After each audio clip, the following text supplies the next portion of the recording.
आला जिल्हाधिकारी कार्यालयावर बेमुदत ठिया, स्वाभिमानीचा इशारा। आपण पाहत आहे ब्रेकिंग महाराष्ट्र न्यूज। छत्रपती संभाजीनगर पैठण येथील सचिन घायाळ शुगर श्री संत एकनाथ साखर कारखाना प्रशासनाने शेतकऱ्यांची ऊसाचे बिले अनेक महिन्यांपासून थकवल्यामुळे शेतकऱ्यांमध्ये तीव्र असंतोष पसरला आहे। ही हक्काची रक्कम तात्काळ न मिळाल्यास येत्या 22 जून 2026 रोजी दुपारी 12 वाजता जिल्हाधिकारी कार्यालयासमोर बेमुदत ठिय्या आंदोलन करण्याचा इशारा स्वाभिमानी शेतकरी संघटनेने दिला आहे।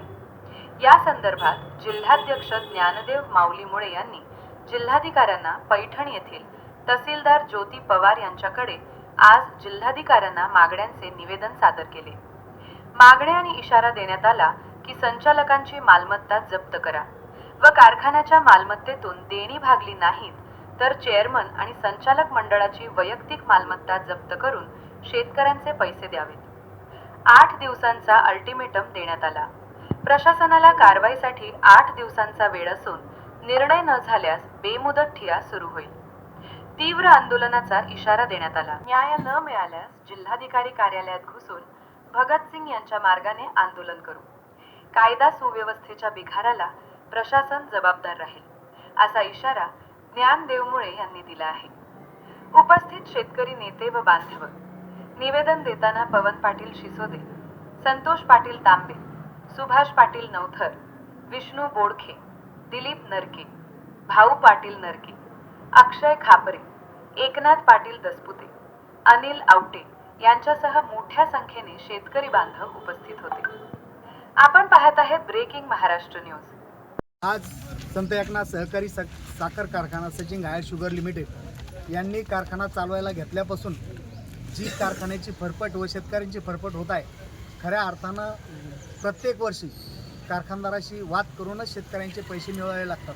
त्याच पद्धतीने चालू वर्षी शेतकऱ्याचे 5 ते 6 महिने झाले शेतकऱ्यांचे पैसे, शेतकऱ्यांचे ऊसाचे गेलेले पैसे शेतकऱ्यांना अद्याप मिळाले नाही। शेतकऱ्यांच्या डोळ्यासमोर आज पेरणीचे दिवस असताना सुद्धा शेतकऱ्यांना बी भरणं घ्यायचं असताना सुद्धा मुलाची फीस भरणं हे आवश्यक असताना देखील स्वतःच्या हॉस्पिटलचे दवाखान्याचे खर्च यांच्या शेतकऱ्यांच्या पाठीमागे असताना देखील कारखानदार शेतकऱ्यांचे पैसे देत नाही आणि प्रशासन बघायची भूमिका घेते। खऱ्या अर्थानं आज आम्ही प्रशासनासमोर तीव्र निषेध व्यक्त केलेला आहे। येत्या सोमवारी या पैशासाठी माननीय जिल्हाधिकारी कार्यालयासमोर आम्ही ठिय्या आंदोलन करणार आहोत। ठिय्या आंदोलन करून तिथं निदर्शने करणार आहोत। निदर्शनं करून सुद्धा शेतकऱ्यांचे पैसे 2 दिवसाच्या आत जिल्हाधिकारी साहेबांनी दिले नाही, RRCची कारवाई केली नाही तर नक्कीच आम्ही स्वतंत्रवीर भगतसिंगाच्या मार्गाने आम्ही आंदोलन करणार आहोत। भले आमच्यावर कुठलेही गुन्हे दाखल झाले तरी आम्ही माघार घेणार नाही। आमच्यावर गोळीबार जरी झाला तरी आम्ही माघार हटणार नाही। जोपर्यंत शेतकऱ्याला न्याय मिळत नाही तोपर्यंत स्वाभिमानी शेतकरी संघटना स्वस्थ बसणार नाही आणि शेतकऱ्यांना न्याय दिल्याशिवाय स्वस्थ बसणार नाही। आमच्या प्रमुख मागण्या आहे, शेतकऱ्यांचे गेलेले ऊस 5-5, 6-6 महिने झाले, त्यांना रुपयाही नाही। ऊस केन कायदा काय सांगतो, 15 दिवसात जर माझे पैसे मिळाले नाही, शेतकऱ्यांना ऊस गेल्यानंतर 15 दिवसात शेतकऱ्याला पैसे मिळाले नाही तर त्यांना ऊस केन कायद्याप्रमाणे 15% व्याज लावून त्या शेतकऱ्याच्या खात्यात पैसे वर्ग करणं बंधनकारक असताना देखील सुद्धा साखर आयुक्तांनी किंवा साखर सहसंचालकांनी कुठलीही कारवाई न करता नुसती बघायची भूमिका घेतली। त्यामुळे शेतकऱ्यावर आत्महत्येची वेळ आलेली आहे। ही वेळ टाळण्यासाठी स्वाभिमानी शेतकरी संघटना शेतकऱ्या पाठीमागे खंबीर उभा आहे। खऱ्या अर्थानं जोपर्यंत शेतकऱ्याचे घामाचे दाम शेतकऱ्यांच्या खात्यात वर्ग होत नाही, शेतकऱ्यांना ऊसाचे पैसे मिळत नाही, तोपर्यंत स्वाभिमानी शेतकरी संघटना मागे हटणार नाही। हे प्रशासनाने लक्षात घेतलं पाहिजे। आम्ही साखर कारखानदाराच्या विरोधात आणि प्रशासनाच्या विरोधात आंदोलन करणार आहोत, कारण याला जबाबदार साखर कारखानदार आणि प्रशासन, साखर प्रशासन। खऱ्या अर्थानं प्रशासनाने ऊस केन कायद्याप्रमाणे 15 दिवसाची कारवाई जर त्या कारखानदारावर केली असती तर शेतकऱ्यावर ही वेळ आली नसती।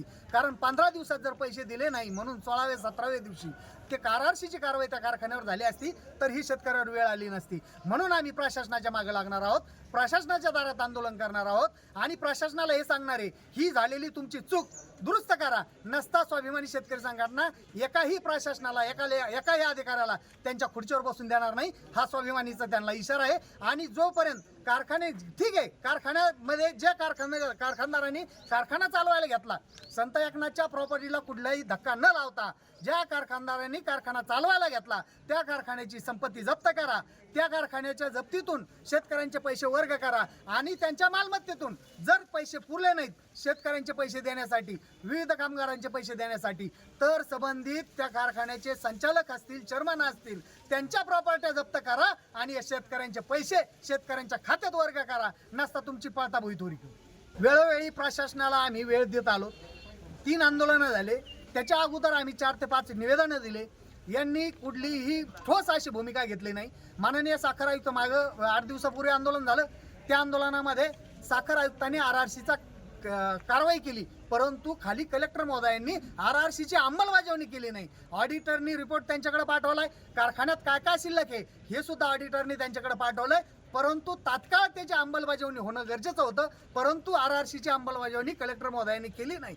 म्हणून ही वेळ आमच्यावर आलेली आहे. म्हणून येत्या 22 तारखेला सोमवारी आम्ही माननीय कलेक्टर महोदयांच्या दारात जाऊन बसणार आहे. जोपर्यंत RRCची कारवाई होऊन शेतकऱ्यांच्या खात्यात पैसे वर्ग होणार नाही तोपर्यंत आम्ही थांबणार नाही.